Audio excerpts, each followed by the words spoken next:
राज्यभर चर्चेत असलेल्या भोंदूबाबा अशोक खराते यांची अनेक प्रकरणे प्रकाशात येत असताना त्यांनी उत्तर सोलापूर तालुक्यातील कळमण खादीत पत्नीच्या नावे जमीन खरेदी केल्याचा प्रकार उघडकीस आला आहे।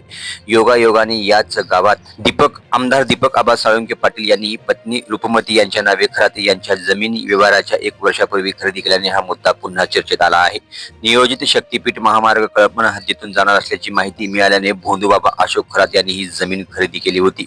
उत्तर सोलापूरच्या तालुक्यातील कळमण गावच्या हद्दीतील राजाराम रामचंद्र बनसोडे, तेजस्वी राजाराम बनसोडे, जयश्री तेजश्री राजाराम बनसोडे यांची सामायिकरित्या असलेली जमीन रणजित ब्रह्मचारी कोल्हाळ यांनी बनसोडे कुटुंबियांकडून 4.48 हेक्टर जमीन 5 लाखांना खरेदी केली होती। परंतु या गटामधून शक्तीपीठ महामार्ग जाणार असल्याची माहिती मिळाल्याने अशोक कुमार खरात व त्यांच्या पत्नी कल्पना खरात यांना गट क्रमांक 2/1 असलेली 4.48 हेक्टर ही जमीन कल्पना अशोक कुमार खरात, अशोक कुमार एकनाथ खरात यांनी एकरी 20 लाखाने कोल्हाळ यांच्याकडून 26 जून 2025 रोजी खरेदी केल्याचे 7/12 उतार्याच्या नोंदीवरून दिसून येत आहे। या घटनेने सोलापुरात खळबळ उडाली आहे।